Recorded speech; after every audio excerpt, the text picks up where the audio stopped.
Hello and welcome to the Halcyon podcast. On this occasion we're going to be talking about Arsenal.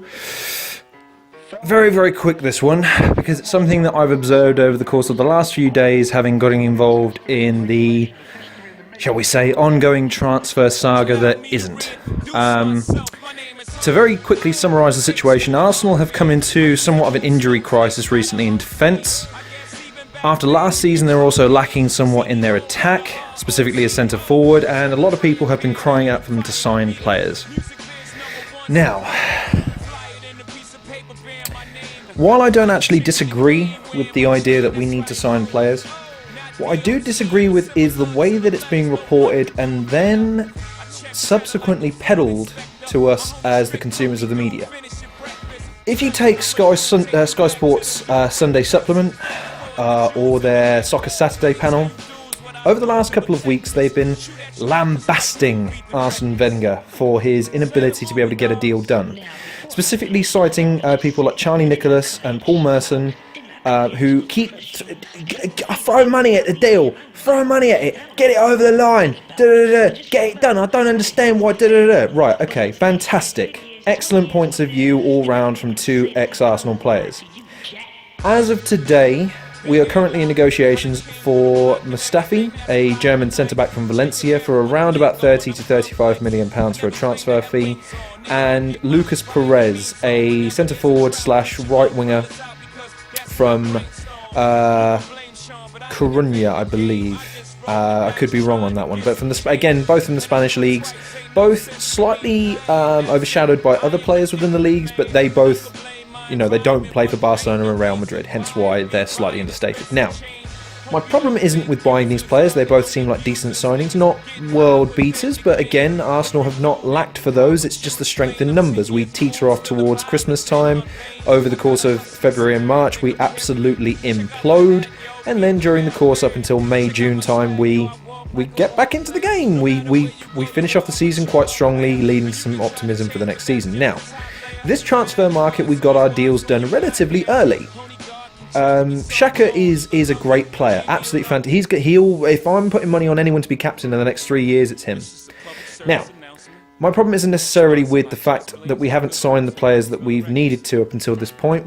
I think it's fair to say we've needed a defender, but just for numbers' sake. We don't need a world-class centre-back because we've got Koscielny and Mertesacker, two fantastic centre-backs.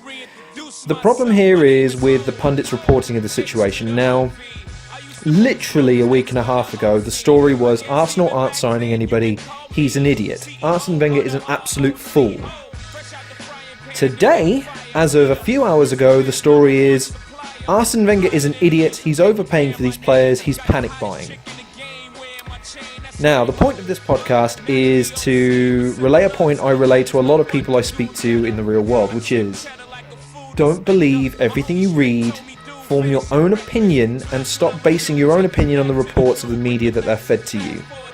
I've always held the belief that Arsenal need to sign a few players. Not got any problems with people calling me and saying, oh, you know that. No.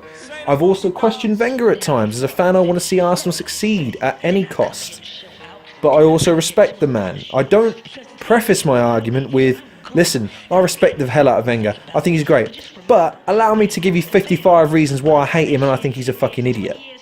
No, you either have it one way or you don't. Either you respect him for his longevity and his ability to be able to make crucial decisions at crucial times. And to a lesser extent, you might not like to admit this, but as a businessman, making Arsenal as profitable as they are with the relatively hamstrung team that they've had recently, give credit where credit's due, but the point is you can't keep flip-flopping your goddamn opinions every 5 seconds. Stick to your opinion.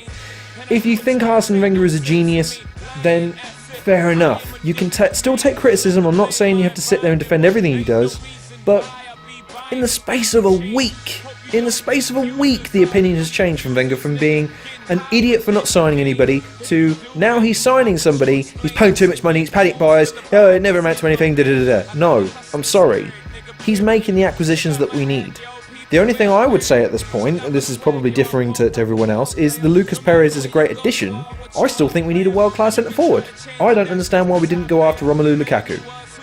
If you're prepared to pay £40 million for Suarez, and you're prepared to pay however much it was for Lacazette, who doesn't have the same criteria, numbers, experience, and isn't quite as young as Lukaku is, why not pay 40, 50, 60 million pounds, whatever it takes to get Lukaku in? Because he's the Didier Drogba that we should have signed from Marseille back in the day and didn't.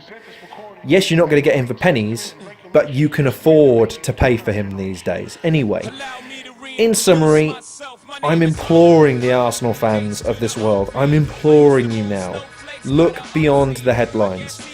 Yes, the reports are encouraging from the sense that we're now looking at signing a few players and we're looking at a few options, but for the love of God, don't jump on the bandwagon just because a few people from the newspapers and from the pundits who...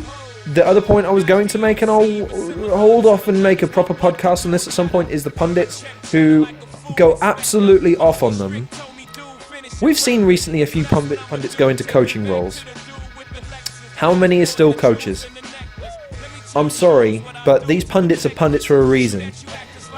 None of them have a successful track record in the game in terms of managerial or business level, or they'd still be in it. So just bear that in mind when you're listening to these guys' opinions. Yes, they have great pedigrees. Yes, they have great experience. But do they have the same application, the same intelligence, the same wiliness and wit as the people in the game? No. So, to the Arsenal fans, yes, it's not been a strong start to the season. Yes, Wenger is entering the last year of his contract again. He's sort of following Theo Walcott in this trend of always getting to the last year and then suddenly pulling something out of the bag. But enjoy it while it lasts. He's the most successful manager we've ever had. He was revolutionary for his time, and he's still a half-decent manager even now. So, in summary, thanks a lot for listening to this podcast. Don't believe everything you read, people! And I will see you next time.